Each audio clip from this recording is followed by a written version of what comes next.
Hi everyone, this is Stephanie. I am going to talk to you today about one of my Navy stories that I love to tell. When I was enlisted from 2007 to 2011, I was lucky enough or talented enough to make the all-male ship soccer team, and we got to play in every country that we hit. So I was fortunate enough that we got to play in Brazil, Chile, Guam, the Philippines, Australia, Korea, and then we were stationed in Japan, so we got to play a lot in Japan. We would play for national teams, or we would play clubs. Different countries had different groups that would meet up. The MWR on the ship would set up these matches, and then we would get to go out and play. A lot of times they would have big parties, or they would have gatherings where after the match we could drink beer and hang out and get to know people and get to meet the different groups and cultures. It was an amazing experience for me.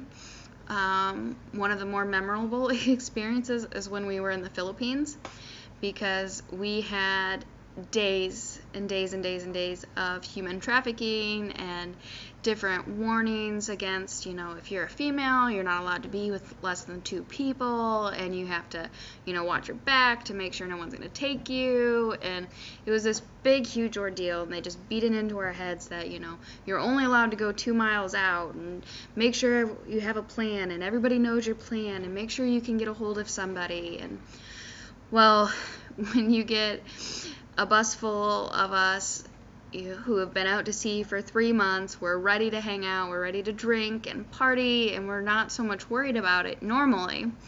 Well, by the time we got to port, finally, we had to take a little boat from the ship, because I was on an aircraft carrier. So they take us on these little dinghy boats onto the shore, and they load us up into a charter bus.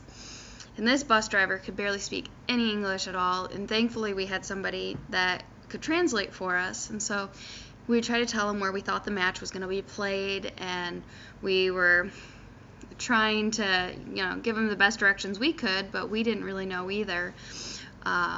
Well, this guy starts driving in the middle of nowhere, and I mean poverty. You're talking like 10 roofs, kids playing with bike tires, just people everywhere, and it kind of got scary, and it started getting dark, and I was the only female on this bus, and the guys started getting worried about it. And so they kept telling me, sit in the back corner, sit in the back corner. And so I was in the back corner up next to the window. And I was looking out the window, and then they decided that wasn't safe for me either, that I needed to put on a hat, and I needed to put up my hoodie, and I needed to sit in between everybody in the back of the bus. Well, finally, the bus driver was so lost that he stopped in the middle of nowhere and asked these random guys and where this match was supposed to be, or if they knew where this club was. And my heart was racing a million miles a minute. I was thinking, oh my God, this is everything they said not to do. They said, I was going to get kidnapped. I thought that for sure. This was it. I was done. They were coming after me. It turned out that it was all fine.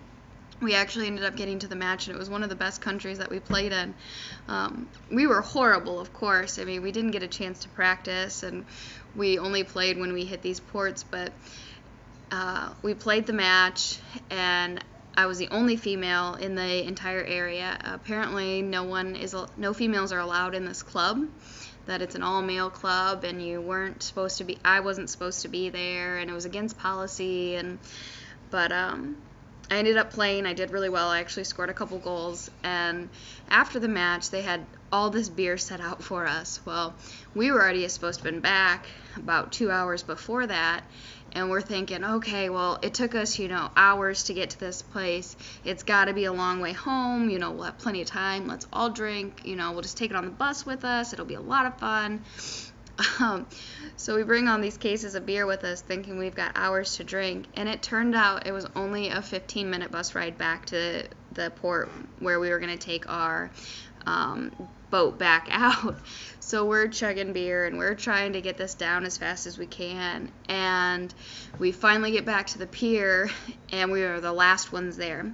Thankfully, it was the whole team of us, and so we weren't in too much trouble, but we definitely got razzed a little bit by the command because they kept saying, you're lucky, you're so drunk right now, we're not supposed to let you on, and it was, we finally get back to the ship, and we were telling them these stories about how, the bus driver pulled over and the bus driver stopped, and then they wanted to use the team as an example of what not to do in ports from that point on, about why we were how we were dangerous and irresponsible and whatnot. But I'm telling you what, it was probably the most fun that I've ever had at a game, going to and from, just being able to experience that country. It was a wild ride for me. I was really grateful by the end of it. That's just one of the many memorable experiences that I had while I was enlisted. But that's it for this week. I hope y'all have a great week, and I'll talk to you later.